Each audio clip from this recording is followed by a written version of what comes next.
इस वक्त मैं 0 माइल्स पर मौजूद हूँ और आप में से बहुत सारे लोग ये समझ गए होंगे कि मैं नागपुर में हूँ।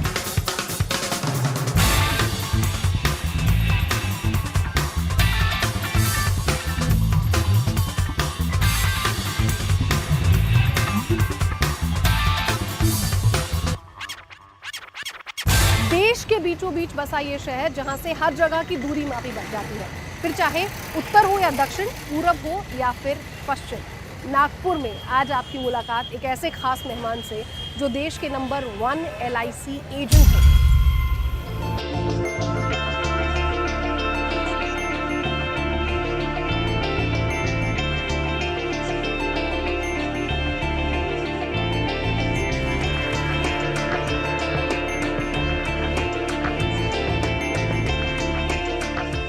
एक मध्यम वर्गीय परिवार में जन्मे 5 बहनों के भाई भरत पारेख के सामने अपनी बहनों के विवाह की जिम्मेदारी थी। 1986 में कॉलेज की पढ़ाई करते हुए 300 रुपए के मासिक वेतन पर आप LIC के साथ जुड़ गए। LIC की पॉलिसी बेचने का काम उस समय अच्छा नहीं माना जाता था। इस काम के बारे में पता चलते ही कॉलेज के दोस्तों ने आपसे बात करनी बंद कर दी। बहनों ने पूछा, क्या आप कोई दूसरा काम नहीं कर सकते?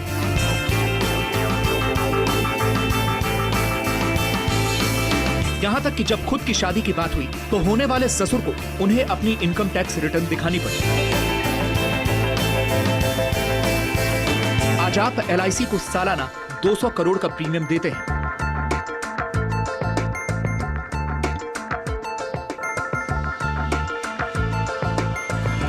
और आप देश के नंबर 1 LIC एजेंट हैं।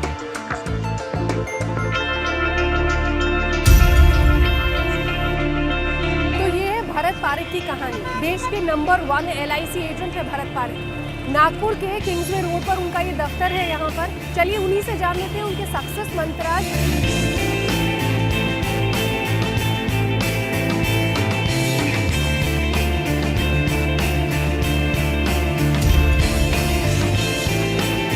और मेरे साथ खुद भरत पारेख मौजूद है। उनसे ही जान लेते हैं कि उनका इतना लंबा जो सफ़र रहा वो उन्होंने कैसे तय किया, क्या कुछ मुश्किलों से उन्होंने पार पाई और कैसे आज सफलता की इस मुकाम तक पहुंच गए हैं। भरत सर, बहुत बहुत स्वागत है आपका हमारे इस खास कार्यक्रम में।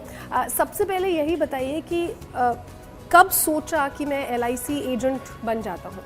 18 साल की एज में जब कॉलेज पढ़ रहा था, कॉमर्स कर रहा था, तो कॉलेज सुबह की हुआ करती थी, सुबह 7 बजे की, और हम लोग 9:30 बजे तक फ्री हो जाते थे। तो मैंने बोला कुछ पार्ट टाइम जॉब करना चाहिए। और क्योंकि फैमिली में आई वॉज यंगेस्ट और मेरे को 5 सिस्टर और 2 भाई थे और पिताजी ऑलरेडी रिटायर हो गए थे, तो फैमिली को सपोर्ट भी हो जाता करके that time I thought and I came across LIC की कैरियर एजेंट की एड। उस समय LIC स्टाइफन देती थी 300 रुपये महीना।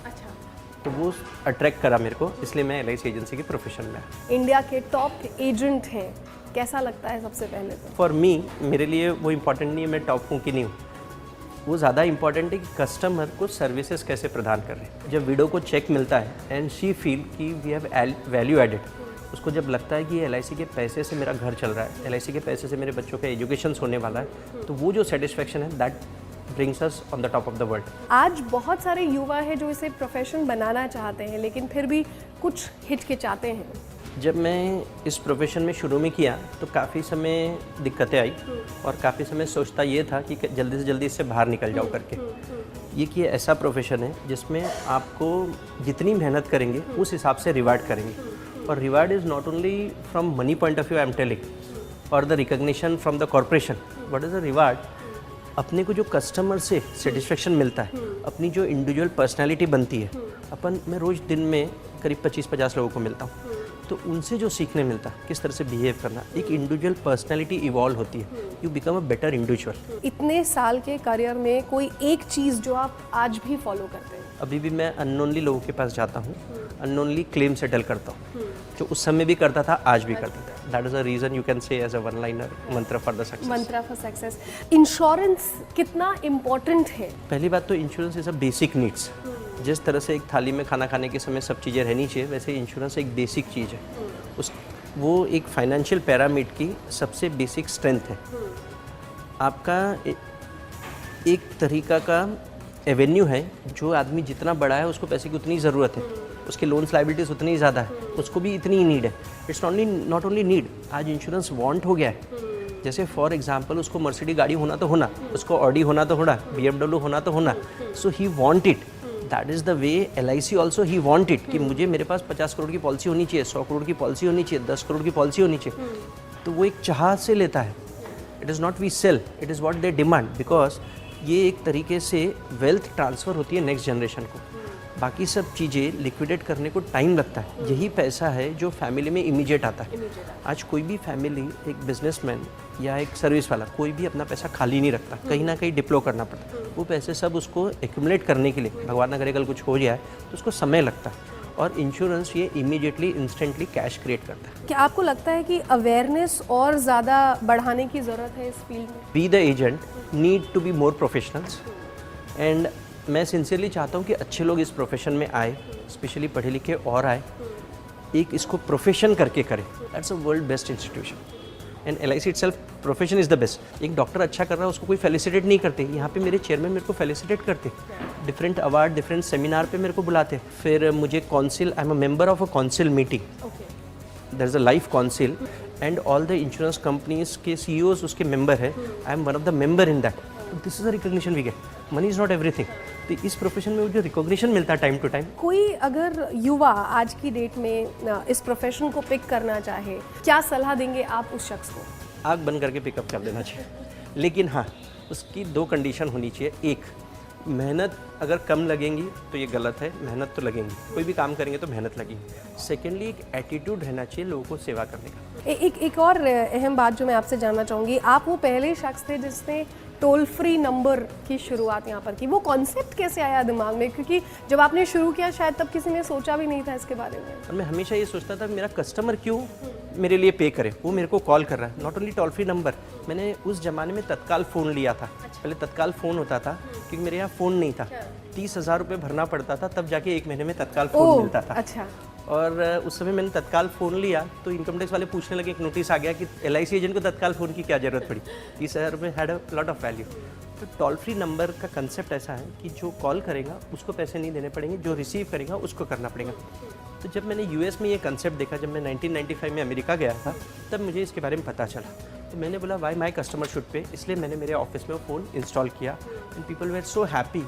उनको उसके कारण पता चला कि मेरा एटीट्यूड क्या है सर्विस देने का और कहाँ तक आगे जा सकता है। आप जिस मुकाम पर हैं उसका श्रेय किसे देते हैं सबसे पहले? Naturally Babita my wife, because she is with me hand in hand. पूरी बैक ऑफिस, क्योंकि मैं फील्ड में बहुत बिजी रहता, तो she takes care, regularly monitor करते हैं। स्पेशली मैं काफ़ी ट्रैवल भी करता हूँ, बाहर भी जाता हूँ, कभी स्टडी टूर के लिए, कभी मेरे खुद के एजुकेशन के लिए, तो वो पूरा संभालती है। सेकेंडली घर की पूरी रिस्पॉन्सिबिलिटी लेती है, तो उसके कारण भी मैं फ्री रहता हूँ। I can concentrate on more my business also. Insurance लें तो किस बात का ध्यान सबसे पहले रखें? तो first is a professional agent, second is a company, किस कंपनी से डील कर रहा है। जैसे life insurance, it's a government company, उसका क्लेम रेशियो अच्छा है ना, 99.9% क्लेम रेशियो है, which is a world best. और एक पॉलिसी या एक मैं कहूँगी कि कौन सा वो प्लान है जो आप मस्ट कहते हैं अपने किसी भी कस्टमर को? फ्यूचर की रिक्वायरमेंट देखते हुए एक कौन सा प्लान है, अगर मस्ट कहे मेरे को पूछेंगे, because I love in selling. Why I love in selling? Because I believe that is a best, and I have seen people have benefited out of it. That is a pension plan. बहुत बहुत शुक्रिया sir, Thank you. बहुत अच्छा लगा आपसे बात करके। Thank you. Sir. Same, nice Thank you, meeting. thank you. Okay, wish you all the best. तो ये थी भरत पारेख की कहानी, और उम्मीद करती हूँ कि बहुत सारे सक्सेस मंत्राज आपको उनसे यहाँ पर ज़रूर मिले होंगे।